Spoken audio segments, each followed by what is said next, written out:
Hello everyone. This is the WF Spotlight, the Women's Football Spotlight, and it's myself, Dan Conway, and we've got Ross Ballock. And today we're going to be talking about the latest news and headlines in the Women's Super League.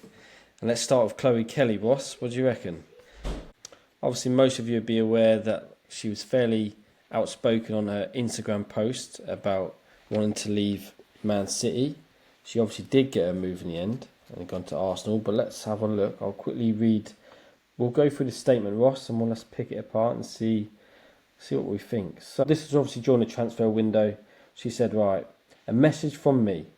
For a long time, I've tried to work through professional challenges privately, not commenting publicly.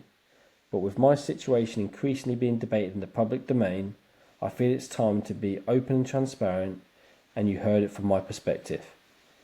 A key lesson, I think this is the first part that's interesting. A key lesson I've learned in my life is that whilst I can't control someone's negative behaviour towards me, I can control how long I am prepared to tolerate it.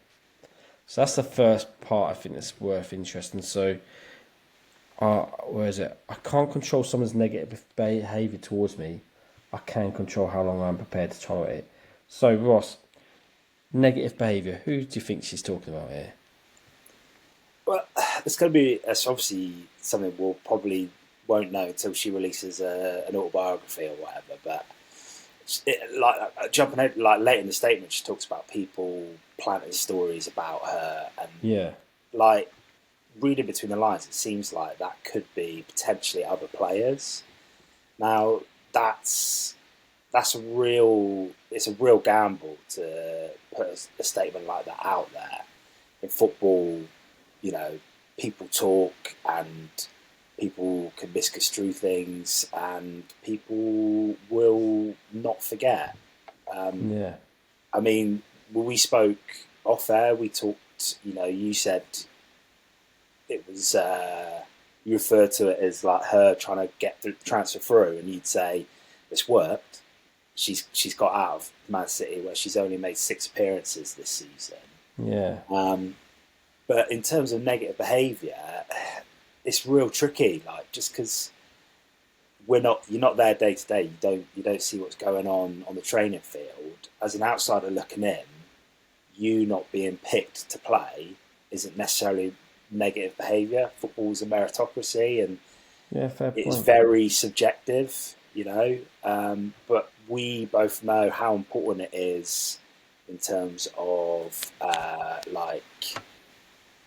the the women's game, how important international football is compared to men's Yeah, football, and it's huge for all the female players, all the players to be involved in those international tournaments, those international squads. So you can yeah, see why she was pushing the move. But I think it is quite a high risk strategy, especially yeah, that late in the window. yeah. No, I think that's spot on. So, like, um, part of you thinks you're right. Is this because she goes on to say? I'll read the full statement. So, from day one, I felt so much love from my teammates and fans. So she's kind of putting a positive spin on the fans and with her teammates. With my contract expiring in June, I've accepted my future is not at this club beyond then. So that's quite a bit of a transfer drop, possibly. With the Euros fast approaching, so as you mentioned on the international Euros coming up, this summer is a huge one, and I want to be in a position to give my best shot to represent my country. Okay, so like I said, she clearly wants to be involved in Euros. She's only played 6 times, and she's clearly being frozen out or not included. And so you wonder if the club if our Man City also playing politics here, where they think, okay, maybe they've got a contract, they presented her with a contract. Maybe she hasn't been, keen on that contract, and this is Man City trying to force her hand, maybe to like, we're going to leave you out because obviously we know you want to go to. She wants to be involved in the England squad, which she normally is. But if she doesn't play, Serena Wiegman, the England manager, is possibly going to leave her out. So I wonder if they were trying to Man City were trying to engineer her, force her hand to sign a contract. Interesting. I don't know. I mean, despite what we'll talk about in a bit, like money doesn't really change hands massively in the women's game. Yeah, You're not seeing huge sums of money, and just like you would in any football market, any player with 6 months left on their contract is only going to have a certain value. Um, Obviously, the England manager Serena Wiegman has said that she needs to be playing. Yeah. She hasn't started probably as many of the recent England games, as she would have liked, and she definitely wasn't getting the minutes at City. But at the same time, what I would say is when Chloe Kelly got too good for Everton, she then moved on to Man City because at the time, Man City were really pioneering professionalism in the women's game. They were offering decent salaries, they were offering full-time opportunities to a lot of girls who weren't getting them at all the other clubs. And she took that step up. The game is so different now. There's Yeah. um, so many girls who want to come and play in the WSL because it is considered by most the best domestic women's league in the world. We're seeing, the players coming over here from big markets like in the States where it used to be the other way around a long time ago. But it's in terms of getting her to sign a contract. I don't think that was ever going to happen if she wasn't playing. And she hasn't been playing since the start of the season, so I'm not sure it's even that. Clearly, something has gone wrong. Whether the club feel that she hasn't recovered from injuries to a point where she could be as good as she was or as good as they hoped she would get back to, I don't know. I think we won't see that until she starts getting proper minutes at Arsenal. I think the big problem for Chloe Kelly is the fact there's only 9 games left of the WSL season. 9 games, and she's gone to a new team with obviously teammates she knows and has played with in the international arena, but a lot of them she hasn't, and it takes time for players to settle in to It's a risk, an isn't it? area of where they live, into a team, into a tactical structure, into a game plan. And with 9 games left of the season, you'd probably think firstly she's going to have to really hit the ground running to cement that spot. But I think also you've got to look at it from the other side. If you're a player in her position and she doesn't quite do that, how do you feel if someone with only 9 games of playing minutes then gets into the European squad? But that's football, and then it comes back to my original point. If she's not playing, there's obviously a reason why the coach has decided, manager Gareth Taylor's decided she's not for him, and that's football. It is subjective, but it must be so hard when you've probably spent years being the best or one of the best, and now being kind of almost on the outside looking in. Yeah, no, I think you're right. I think it is a gamble. I suppose the whole kind of statement was a gamble because if you have a look, she goes further on to say, what was it? I'm at a pivotal point in my life. My career is so important to me, and it's very disappointing that the sport we love can make you feel this way, especially after there's been so much growth in our sport. I wanted to go on the previous bit actually. So where is it? However, to be dictated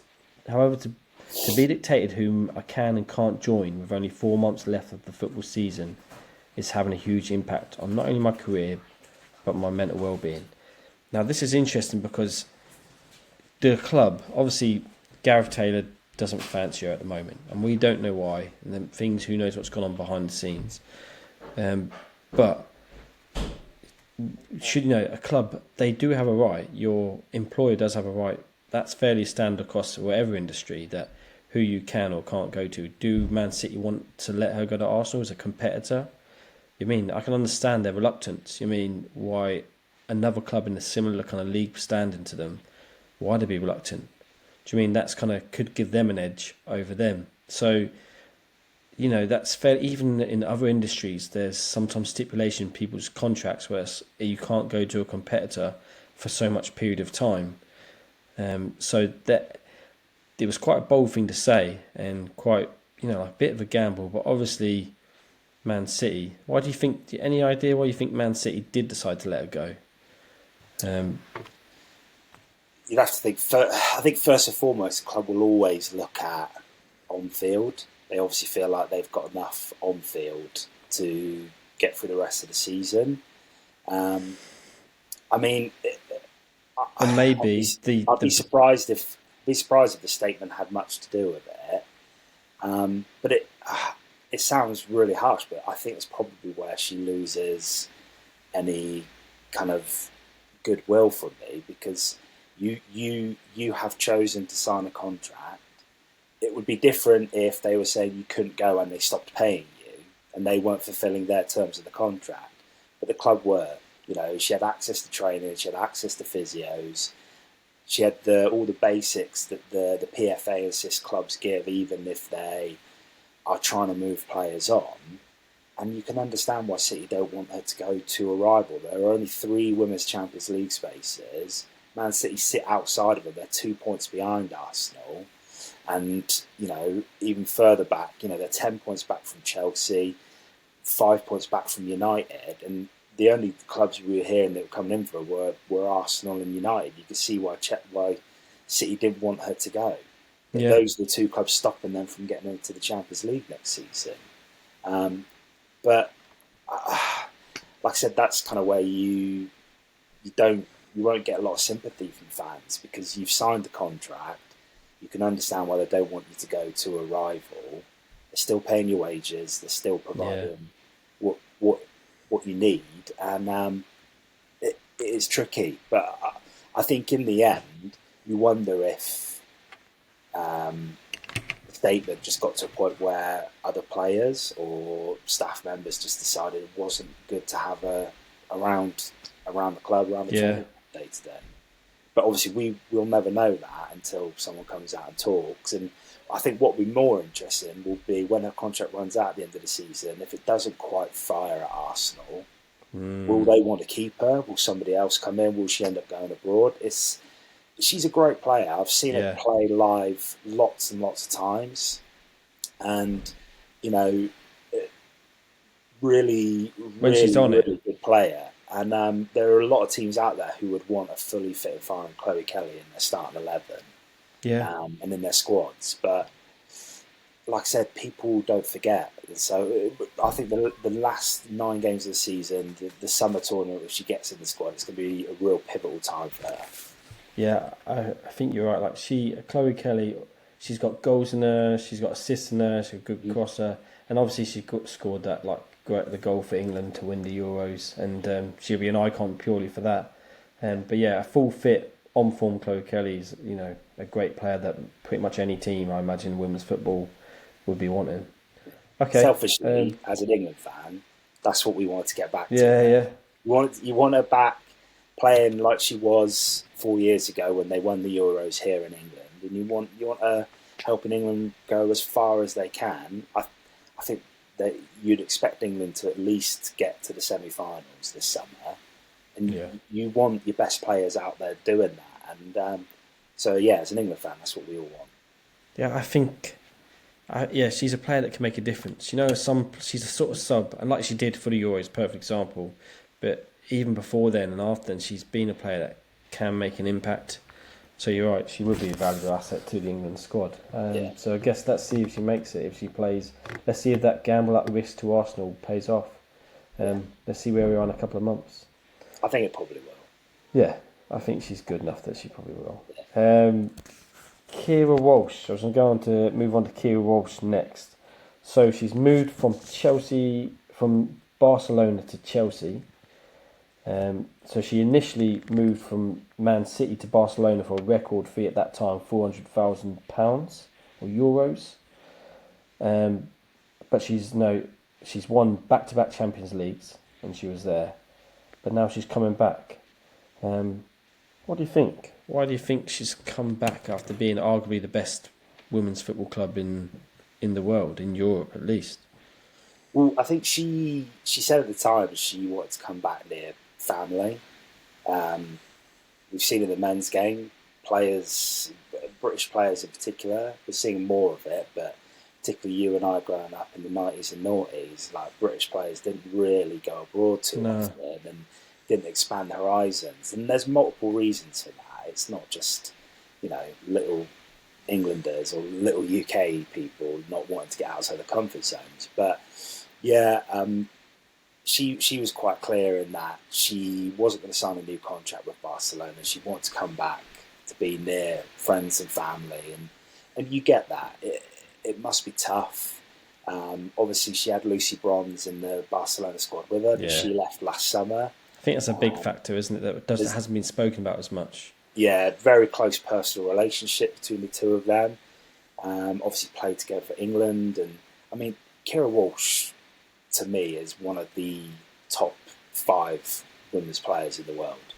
And, any club who was going to get her, if she's coming back to the WSL, any club was going to get her was going to get someone who could potentially change the direction of their team. The fact she's gone to Chelsea is just a club who are already unbeaten, Oh no, one of the best teams out there, it looking looks so comfortable in the strong. Champions League as well. You can't help but think. You wonder if maybe she saw what Van Pastador was doing there, and the other signings they made in this window, saw the tide was turning, and saw it was a great opportunity for her to be potentially a 3 times in a row Champions League winner. It'd be amazing if Chelsea did that. But you're right, like it just shows you, doesn't it? Like, it doesn't matter. Like, you can be in a beautiful, warm country like Barcelona, and yeah, in the winter they get colder, but it even still, like, she's back-to-back Champions League winner.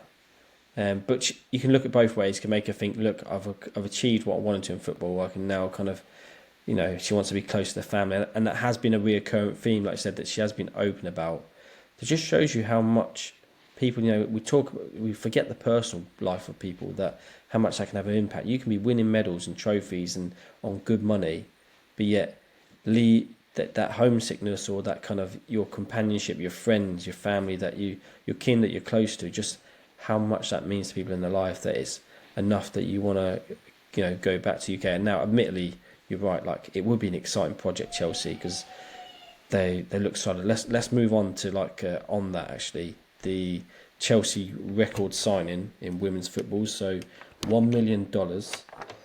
Naomi Girma, she's 24 and she's highly decorated in the women's game. She was US Player of the Year 2023, not NWSL Defender of the Year multiple times, Olympic gold winner, and Emma Hayes said this: "The best defender I've ever seen."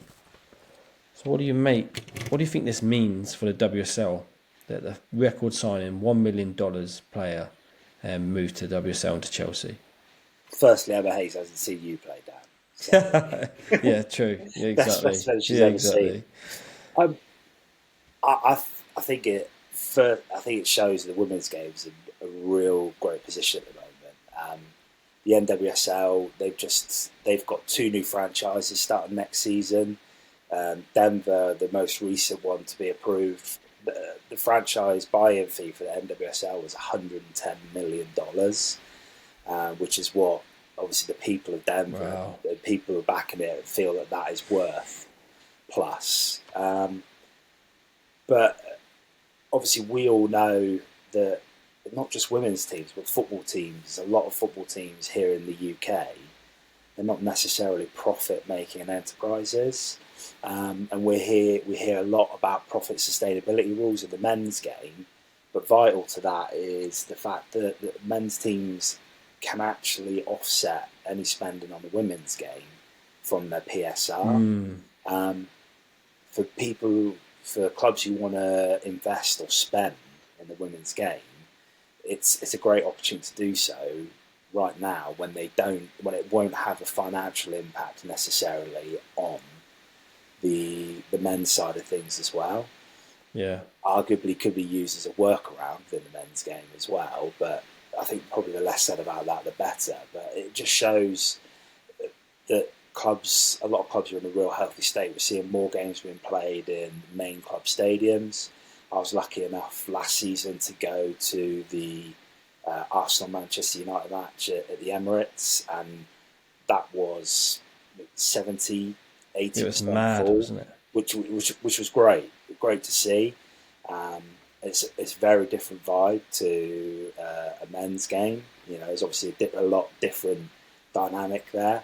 But I think a couple of years ago, even if you'd said that a WSL team was going to spend $1 million on a player, you wouldn't have thought that would happen. Just purely, like we said with Chloe Kelly, the money doesn't really change hands. The women, female players, WSL players, and NWSL players, they sign short contracts and tend to move from free when their contracts expire. But I think not only is this a great indictment of where the game is here, but also how serious Chelsea are about really making this opportunity count.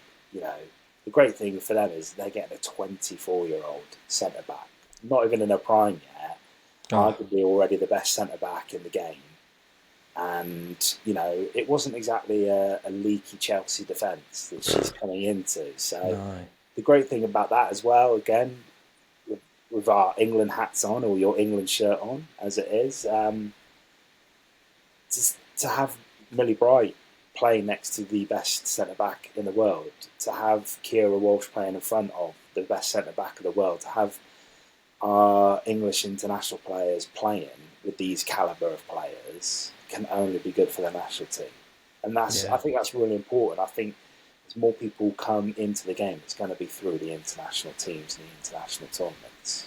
Yeah, great points and all those. And I think the other side to look at commercially, it just obviously shows you how much the game's going commercially. But if I were a football club, let's say Chelsea and Arsenal last year were doing a really good job of filling up the Emirates Stadium for women's games and men's games. So if they can have, you think it was before, typically Chelsea would have, let's say the men's playing one home game a month, typically, maybe, a league game. But let's say with a cup game, they've got 2 games in a month. But if you've got instead of every other weekend filling the stadium, you've got women's one weekend filling the stadium, men's filling one weekend. It's just a commercial dream for football clubs, the revenues they can generate just through the different merchandise on a match day. So, and it's good for the local economics as well. So the local area, they profit from that hustle and bustle being more regular. So all the kind of local food restaurants and shops, they all benefit. So yeah, interesting that if from a commercial point from a club, it makes sense to get the women's game up and running in the main stadiums as quickly as possible, selling tickets and retail merchandise. Yeah, nightmare for the groundsman. Yeah, they're having kittens, but yeah, I mean, and that's one thing you noticed when I was at the Emirates last season. It was the last game I got to. The shop was open. It was busy as it is on any match day, and I think football clubs. You and I, not within the States, but you and I are both Liverpool fans. I would love to see my club invest more in that women's team and have them play at Anfield more, rather than just the occasional Merseyside derby or whatever. But I get it as a TV product. What TV companies don't want is a big stadium, 20%, 30% full. They'd rather have a smaller stadium that's completely full. But obviously, the modern pitches can take having being played on every week. Like we just said, there's only 22 league games for the WSL. It wouldn't take a lot for clubs to host their women's teams at their main stadium more often than they do, and more often than not.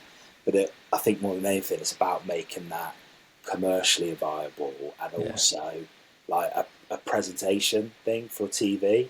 Like I said, I think a lot of TV companies would rather see a small stadium really packed than a big stadium empty. It's hard because that's probably similar for players. I'd rather be in a full smaller stadium for the atmosphere than like I said, a stadium that's 30% full. Okay, moving on to the league standings. So Arsenal, Chelsea, as we're talking about, they look solid. They've got arguably the world's best defender, just joined them in record fee. Keira Walsh just joined, one of the world's best midfielders. Great composer of the ball. And then Chelsea are 7 points clear. They haven't lost a game. 9 games left. 7 points clear of Man United. Is the league over already? Yeah. Yeah, I want to disagree, but I can't. I can't see it. Bon Pastor, she's just come in and Emma Hayes is a great manager, but she's just come in and just almost taken them to another level, and you can't see them getting beaten. I mean, I don't know. It's hard to see. Yeah, it's not just how successful they've been on the pitch. But obviously, Emma Hayes was such a massive part Yeah, of the culture of that club, the history of that club, where they've come from to where they are. That, we've seen it numerous times where some a manager who's been successful and been there and had a real longevity at a club. It's tough to follow on. Ask any Man United fan it's a how they. poison chalice normally, isn't it? Yeah, yeah, it's really tricky. So for her to come in, I think that's not just to her and to the players, but the staff who are already there to help with that transition. And like you said, 7 points clear with 9 games left. Obviously, Keira Walsh will play straight away. I think she's playing in the League Cup game that's on tonight against. Oh no, played last night. Sorry. They won. Obviously, Girma will take a while because she has got an injury. She missed the last US women's team camp with a calf injury. But you'd say there's no need to rush her back. There just isn't. Unfortunately, it is over. You'd probably say definitely with one more win. I think that's them home and hosed. Yeah, I think you're right. They look so good. It's hard to see. They look a bit unstoppable, and they could well become unbeatables. So we'll And see. I think it's a real British thing of us to go, oh, is that good for the league? If you're a Chelsea fan, it's great. Yeah, I don't think you care. As somebody who has already been quite open in the fact that I'm not a Chelsea fan, if you're good enough to dominate, fair play to you. yeah, I think what will be interesting to see actually is because those two deals were done with Girma and Walsh so late in the transfer window, it didn't really have no other team had a time to react to it necessarily. It'd be really interesting to see how teams in WSL react to that because if people are quite happy just to stay in the league and keep ticking over, we could see a good 4 or 5 years of real Chelsea domination in the women's game. And again for England, that's great, but you want to see some competitive games. You don't want to see yeah, people rolled over. And obviously, the danger is finding that sweet spot. But if you're good enough to dominate, yeah. more to you, more power to you. But, Okay, so I want to just move on to the last point. So Millie Bright of Chelsea recently had an incident with a fan, and what's interesting is that obviously the women's game is growing. We're getting more fans in stadiums. That people are wanting autographs and photos. That kind of thing has become more of a bigger deal. So if I understood what happened is before the game, Millie Bright had been approached by a particular fan, obviously a number of fans, and they take photos and they sign autographs. And then during the game, she'd had like a poor performance. This particular fan, unfortunately, poor performance. This same fan basically abused her. She said, "Please, may I remind you, we are not collectibles. We are not robots. We are humans, the same as you." The Chelsea captain said a fan made an expletive-filled comment about her first half performance after asking for photos and autographs. So supposedly, before the game, this person had asked for autographs, photos, and then during the game had then abused her, saying certain foul language and not being pleasant to her. What do you make of that? whoever it is, douchebag, isn't Yeah. it? Yeah. What do you People think of think her statement as well? Do you think? Yeah, I mean, people think buy a ticket, say whatever you want, to a certain degree, maybe. I mean, I find it interesting because I thought at the start of the season, WSL were making it quite clear that particularly after England games and league games, it was going to be tricky for the players to stay out. The fact that some players are still doing that is great, and it's a real USP of the WSL. You know, you don't see that in Premier League, Championship, League One. Really, you don't see that in professional football very often, where players do engage with fans like that after games. It's obviously you'd like to think anybody who's going to go and approach someone, you'd be kind. You know, it's not difficult to do that. At least I don't find it difficult to do that. I think it must be the few spoil it for the majority, don't they? It's always a case that, unfortunately, you've got a knacker, haven't you? So someone that's, that's obviously asked for an autograph or a photo, and she's obliged, and then they've spotted during the game she's recognised that same person saying something completely rude and abusive. Now, we all have poor games, and Millie Bright's always been a consistent player in my eyes. Especially for England, she's been solid. But yeah, did they deserve that? No, especially after they've been pleasant to you. You'd think you'd have I don't know. It was a really silly, naive thing from that person. I'd like to think that Millie realised that that's just hopefully a one-off and not, a small, not represent majority of people who appreciate the players doing that. Yeah, I don't think it's indicative of fan behaviour at WSL matches. I think this is. It's not something I've heard of happening before. But yeah, you hope it doesn't stop the players from engaging. Yeah. Obviously, as more, WSL attendances, I think average this season is like 6,000. So that's and it's climbing.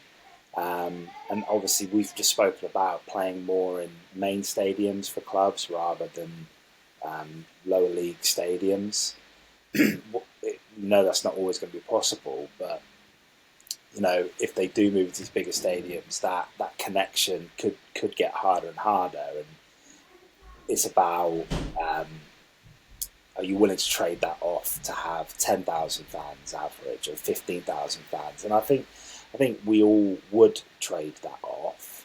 But yeah, obviously she's run into an absolute melon after this game.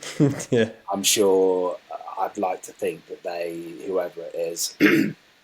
whoever it is having second thoughts about how they conduct themselves at games in the future. And if you're going to act like a melon, don't bother showing up. I don't think we'll miss them. But for players, it's a really unique point that we're at with a lot of women's sports, in the fact that they're having to deal with the professional side of the game, and that includes the bad. Unfortunately, we're not always pleased with how our players perform or what we think we know or perceive. And it's hard, isn't it? 'Cause it's a little bit part and parcel as the game, like you said. You're completely right. The valid point. As the game becomes more commercial, the audiences are getting bigger. People from across the world and different parts are seeing these games and getting into it. That, unfortunately, as the game grows, these kind of things will happen. But it's like whilst the money increases and wage increase, this is kind of a sad side effect, side part. Yeah, I mean, I don't think it is necessarily as it goes. These things will happen. I think as the game grows, that connection between the players and fans will have to be lessened, and that's a real shame. But yeah, I'd rather see full stadiums than how it used to be when I first started attending WSL games. Where maybe like a couple of hundred people there, and you could speak to all the players after the game, but you want more people there watching the games. And unfortunately, like I said, she's just come into contact with an absolute melon here. And hopefully, this has been also, because it's been in the BBC Sports. It would have got some good coverage. It's just a reminder to the fans, just a reminder to fans just to be careful. Remember to act correctly. You know what I mean? Kind of. Yeah, the players really don't have to do this. It's not part of the contract. The players choose to do it because they know it's good for the profile of their teams, of the league, whatever. But they don't have to do it.